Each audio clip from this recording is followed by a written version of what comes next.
Hi, I'm Pat. I'm Kristen. I'm Samir. And I'm Jared. We're Flyleaf. And you're watching Loudwire.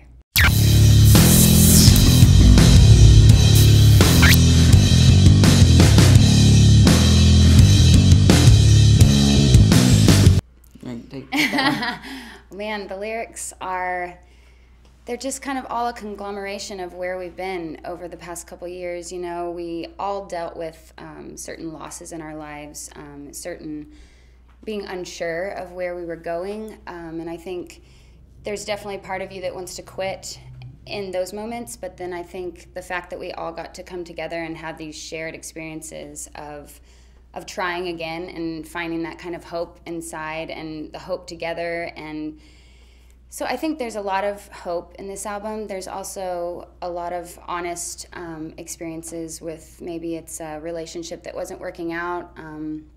Maybe it's someone who turned their back on you. Maybe it's knowing someone who's struggling with addiction.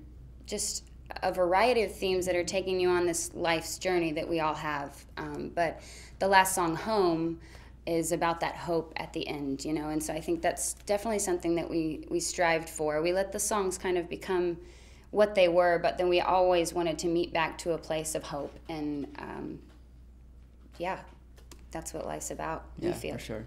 I feel like, you know, in the past we've been very cryptic in our lyrics, and and I feel like with Between the Stars, there's so much more literal imagery that I think in a way, you know, it's kind of more difficult to write things that are that literal and it be able to speak to someone like on a deep level. And I feel like, you know, that was achieved on Between the Stars.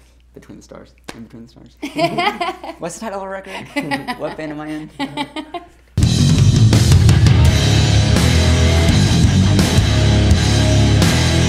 Set Me on Fire was written, was that a year ago? About a year ago. Yeah, in Atlanta. And the three of us had read the first Divergent book. And that's kind of where the inspiration came from, that the experience of the main character falling in love.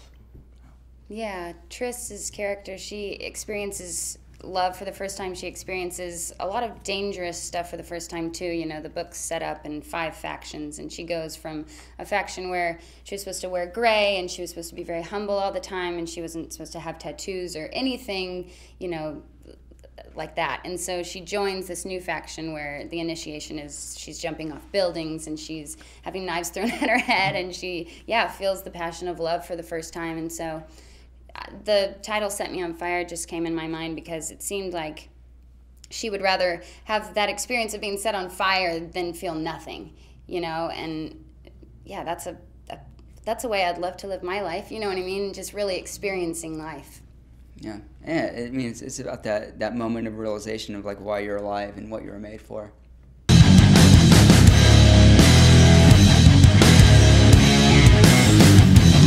We wrote Marionette pretty shortly after Set Me on Fire, actually. So I think we felt like we were getting in a groove for the album writing. Mm-hmm. That was when I felt really like, okay, yeah, I'm getting where we're going with this. And the chorus of Marionette I wrote because of some experiences I had actually had joining this band and some of the kind of ridicule that I'd experienced being compared to their previous lead singer, and just a lot of stuff online was pretty intense for me at the time. And so I knew that I needed to write a song that made me feel free of that and say something back without saying, you know, throwing insults back. And but once the song evolved and once the guys and I wrote it together and explored the themes in the verses, it really became even bigger than just online bullying. You know, it became just anytime someone's trying to control you or put you in a box, you know, you need a place where you can go to say, no, let me go. This is my experience. You know, we're all special. We all have unique experiences and we all have something to share. And so that's what Marionette's about.